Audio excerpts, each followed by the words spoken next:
مولانا رومی فرماتے ہیں گرن تا نگرید ابر کہ خندد چمن تا نگرید طفل کہ جوشد لبن بادل نہ روئیں تو پھول نہیں کھلتے.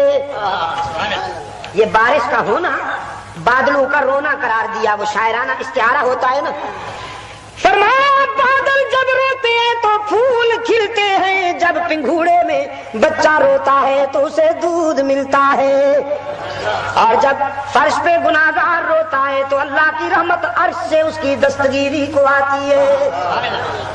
پھر ایک حکایت سنائی کہ تانگریت کودا کے حلوہ فروش، تانگریت کودا کے حلوہ فروش، رحمت حق ہم نمی آیت بجوش.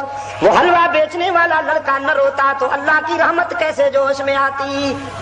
فرمایا ایک صوفی صاحب تھے، نماز بھی بہت پڑھتے تھے، روزے بھی خوب رکھتے تھے، ذکر بھی کرتے تھے، تسبیح ہاتھ میں ہوتی تھی، قیام، سجود، قعود، رکوع، اللہ اللہ کرتے تھے، لیکن کھانے پینے کے بھی چیمپئن تھے اپنے علاقے میں. کوئی مقابلہ نہیں کر سکتا تھا حضرت صاحب کا کھانے پینے میں. ماشاءاللہ خوب پلے ہوئے، کبھی بٹیرے بھونے جا رہے ہیں، کبھی مچھلی فرائی ہو رہی ہے، کبھی مرغا تڑپ رہا ہے، کبھی بکرے کے گلے پہ خنجر پھر رہا ہے، کبھی سویٹ ڈش تیار ہو رہی ہے، کبھی فروٹ لائے جا رہے ہیں، دسترخوان بھرا رہتا تھا. اور جب کوئی پوچھتا کہ حضرت اللہ والے تو اتنے پیٹو نہیں ہوتے، آپ نے تو کھانے پینے میں سارے ریکارڈ توڑ دیے ہیں، تو تعویل کرتے تھے، فرماتے تھے جنت میں بہت سی نعمتیں ملنے والی ہیں. سنا نہیں تم نے؟ ان گنت بے شمار نعمتیں ملنے والی ہیں، اگر ابھی سے ہمیں ان کو ہضم کرنے کی مشق نہ ہوئی تو وہ ہضم کیسے ہوں گی؟ میں تو ریہرسل کر رہا ہوں ابھی.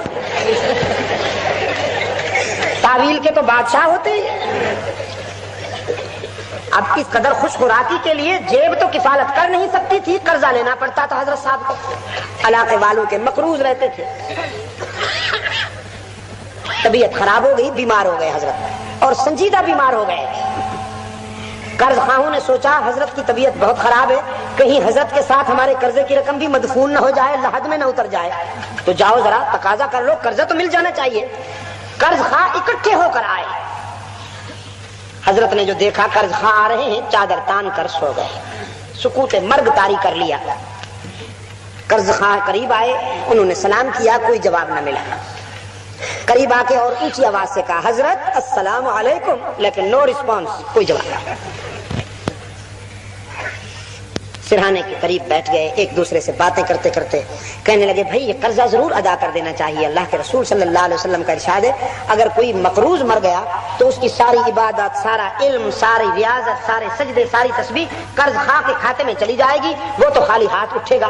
قرضہ بہرحال ادا کرنا چاہیے، یہ بہت ضروری ہے، لیکن حضرت پہ ان باتوں کا کوئی اثر نہیں، چپ کر کے سوئے ہوئے، خاموش، جیسے روح نکل چکی ہو.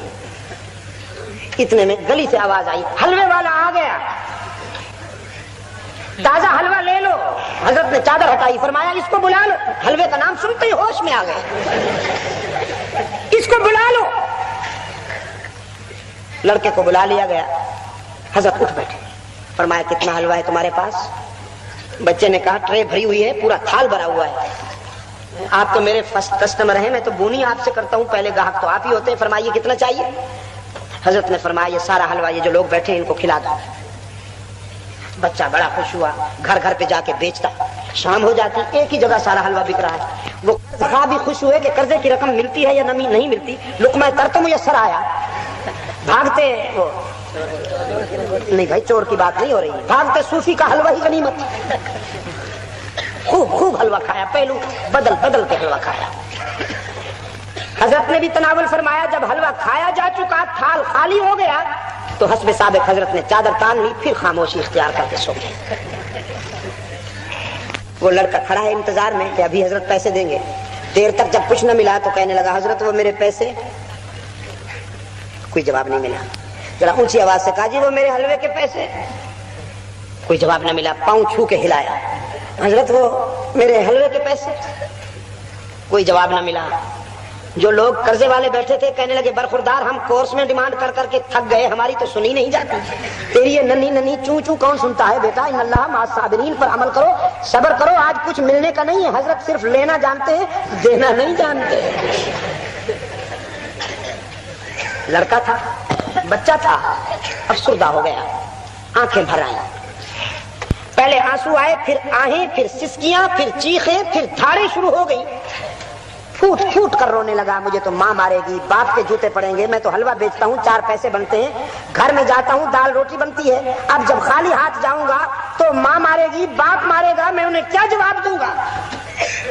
پھوٹ پھوٹ کر وہ بچہ رو رہا ہے، بچہ رو رہا ہے اور صوفی سو رہا ہے، کوئی اثر نہیں۔ اتنے میں ایک آدمی، دروازہ کھلا، ایک آدمی روپوں سے بھرا ہوا ٹرے لے کر داخل ہوا، کہنے لگا حضرت یہ ہدیتاً لایا ہوں، قبول فرمائیے، یہ آپ کے ہیں، جہاں آپ چاہیں خرچ کریں۔ حضرت اٹھ بیٹھے، روپے وصول کر لیے، بچے کو حلوے کی رقم دی، قرض خواہوں کا قرض ادا کیا جو بچے جیب میں ڈالے۔ وہ لوگ جب جانے لگے قرض خواہ تو کہنے لگے حضرت شکریہ، رقم تو آپ نے ادا کر دی، لیکن بات صرف اتنی ہے کہ جو آپ نے بٹن دبا کر آدمی بلا لیا نا روپوں والا، پہلے ہی بٹن دبا دیا ہوتا، نہ ہم بے قرار ہوتے نہ لڑکا روتا، یہ ذرا بٹن دبانے میں آپ نے دیر نہیں کر دی۔ فرمانے لگے بٹن دبانے کی بات نہیں ہے میاں، اللہ سے مانگنے کی بات ہے۔ بات یہ ہے کہ جب تم آئے قرضہ مانگنے کے لیے، میری جیب میں تو تھا کچھ نہیں کہ میں ادا کر سکتا، اللہ سے مانگنے کا سلیقہ نہ مجھے آتا تھا، اور تم میں سے تو کوئی ایک بھی ایسا مجھے نظر نہیں آیا کہ جو روئے اور اللہ سے مانگے، تم تو ایک سے ایک بڑھ کر خراٹ نظر آیا۔ پھر میں نے یہی ترکیب مناسب سمجھی کہ اس بچے سے حلوہ کھا لیا جائے، جب پیسے نہیں ملیں گے تو یہ روئے گا، اور جب یہ روئے گا تو اللہ کی رحمت ضرور جوش میں آئے گی۔ اس بچے کے رونے کی وجہ سے اللہ کی رحمت جوش میں آئی ہے، اس نے میری مشکل بھی آسان کر دی، اللہ نے تمہاری مشکل بھی آسان کر دی۔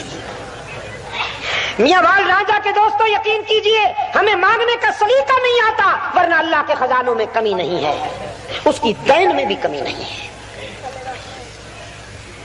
فرمایا قل یا عبادی الذین اسرفوا علی انفسہم لا تقنطوا من رحمت اللہ۔